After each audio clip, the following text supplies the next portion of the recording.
ఇక చిత్ర విచిత్రాలు చూడండి ఇక వీళ్ళ కథ. ఆడ చుట్టూ ఫెన్సింగ్ పెట్టిండ్రు, బోర్డులు వేసిండ్రు. ఇది ఫస్ట్ బోర్డు, ఫస్ట్ ఫెన్సింగ్ పెట్టినాక వేసిన ఫస్ట్ బోర్డు. దీని డేట్ చూడాలి.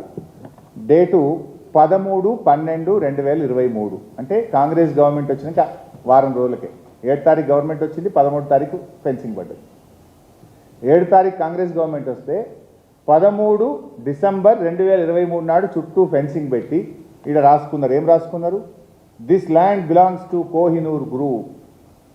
మరి 10 ఏళ్ళు బీఆర్ఎస్ ఉంటే ఎవడు ధైర్యం చేయలే, ఎవడు ఫెన్సింగ్ పెట్టలే, ఎవడు ఈ భూమి నాదని ఎవడు రాసుకునే ధైర్యం ఆనాడు కేసీఆర్ ప్రభుత్వంలో చేయలే. కాంగ్రెస్ వచ్చిన వారంకే ఫెన్సింగ్ పెట్టిండ్రు. This land belongs to Kohinoor group అని చెప్పి బోర్డు పెట్టిండ్రు. ఇది 13 డిసెంబర్ 2023. తర్వాత 31 మార్చ్ 2026 ఇందులో ఏముంది? This land belongs to MEIL and Shilpa infra. MEIL and Shilpa infra. ఇటు పక్కన ఏమున్నది? Development by MEIL and Shilpa infra. Property belongs to Kohinoor group. Development ఎవరు చేస్తుండ్రు? MEIL and Shilpa infra. Shilpa infra ఎవరిది? శిల్పా ఇన్ఫ్రా ఎవరిది? పొంగులేటి శ్రీనివాసరెడ్డి కొడుకుది. శిల్పా ఇన్ఫ్రా ఎవరిది? రాష్ట్ర రెవెన్యూ మంత్రి పొంగులేటి శ్రీనివాసరెడ్డి కొడుకు గారు డైరెక్టర్గా ఉన్న కంపెనీ. ఇది ఎప్పుడు పెట్టిండ్రు? 30 మార్చ్ 2026. కరెక్ట్గా అదే టైంలో మేము మైనింగ్ స్కామ్ అసెంబ్లీలో తీసినాం 28 తారీఖు.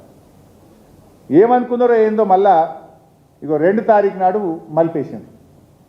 2 ఏప్రిల్ 2026. ఇదేమో 31 మార్చ్. ఇది 2 తారీఖు అంటే తెల్లారలేదు మర్నాడు. 31 నాడేమో ఈ భూమి శిల్పా ఇన్ఫ్రాద్ అన్నారు. 2 తారీఖు ఏం చేసిండ్రు? దానికి మళ్ళీ తెల్లటి పెయింట్ కొట్టిరు. పేరు కనబడితే మళ్ళీ ఏమవుతుందో బయటకు వస్తుందేమో అనుకున్నారేమో. 2 రోజుల్లో దానికి సున్నం కొట్టేసింది, పెయింట్ కొట్టేసింది. తర్వాత ఇగో ఇది 4 తారీఖు 4 ఏప్రిల్ 2026 శిల్పా పోయింది, MEIL పోయింది. మళ్ళీ ఏమొచ్చింది?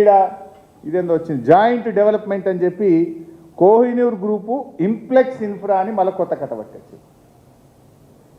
ఎందుకు మారుతున్నాయి బోర్డులు? మొన్న కూడా మీరు చూసిండ్రు మైనింగ్ దగ్గర ఏమైంది?